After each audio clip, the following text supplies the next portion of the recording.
ইদানিং গ্রামে বা শহরে যেখানেই যাচ্ছি একটা কথাই শুনতে পাচ্ছি, এবার ভোট কিভাবে দেব।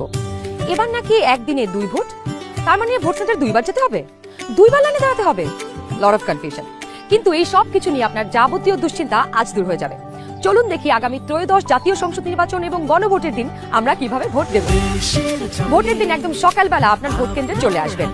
নারী পুরুষ ঠিক এইভাবে আলাদা আলাদা লাইনে দাঁড়াবেন।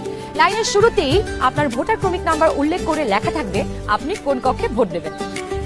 ভোট কেন্দ্রের কোন কক্ষে আপনি ভোট দিবেন সে বিষয়ে আনসাররাও আপনাকে সহায়তা করবেন। এরপর আপনি সোজা চলে যাবেন আপনার ভোট কক্ষে। কিভাবে নারী এবং পুরুষ ভোটারদের আলাদা রুমে ভোট গ্রহণ করা হচ্ছে চলুন দেখে আসি।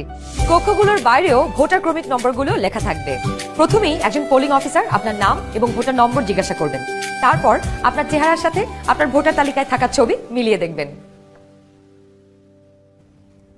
এটা আমি, এখানে একটু খারাপ আসছে ছবি। বাবার নাম আনিসুজ্জামান।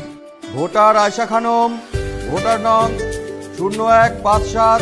প্রথম পোলিং অফিসার আপনার নাম এবং ভোটারের ক্রমিক নম্বর জোরে উচ্চারণ করবেন, যেন কক্ষে থাকা সহকারী প্রিজাইডিং অফিসার এবং পোলিং এজেন্টরা শুনতে পারেন।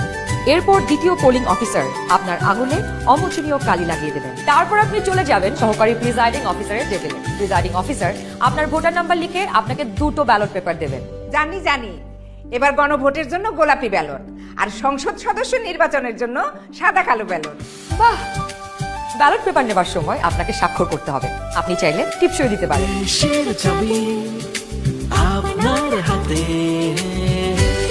ব্যালটের সাথে দেওয়া হবে সিল মারার জন্য একটি রাবার স্ট্যাম্প। আপনি 2টি ব্যালট এবং রাবার স্ট্যাম্প নিয়ে ভোট দেবার গোপন কক্ষে যাবেন।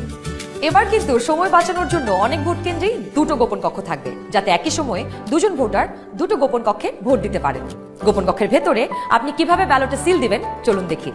গণভোটের গোলাপি ব্যালটে হ্যাঁ এবং না 2টো ঘর থাকবে। সংস্কার বা পরিবর্তন চাইলে হ্যাঁতে সিল মারুন। গণভোটে আপনি হ্যাঁ দিলে সবগুলো সংস্কার পাবেন, আর না দিলে কোনো সংস্কারই পাবেন না। এরপর ব্যালটটি লম্বালম্বি ভাঁজ করুন, যেন সিলের রং অন্য ঘরে না পড়ে। এরপর আড়াআড়ি ভাঁজ করুন। সংসদ সদস্য নির্বাচনের জন্য সাদা কালো ব্যালটটিতে থাকা আপনার পছন্দের ব্যক্তি বা দলের মার্কায় সিল মারুন।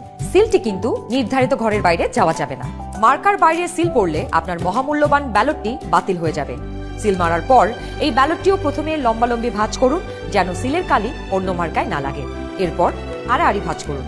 এবার গোপন কক্ষ থেকে বের হয়ে স্ট্যাম্পটি সহকারী প্রিজাইডিং অফিসারকে ফেরত দিন এবং একই ব্যালট বক্সে 2টি ব্যালট পেপার ফেরত। ব্যাস, হয়ে গেল একদিনে 2 ভোট। একদম সহজ, তাই না? তাহলে নিশ্চিন্তে ভোটের দিন চলে আসুন আপনার ভোট কেন্দ্রে আর ভোট দিয়ে বুঝে নিন দেশের মালিকানা। দেশের চাবি আমাদের হাতে।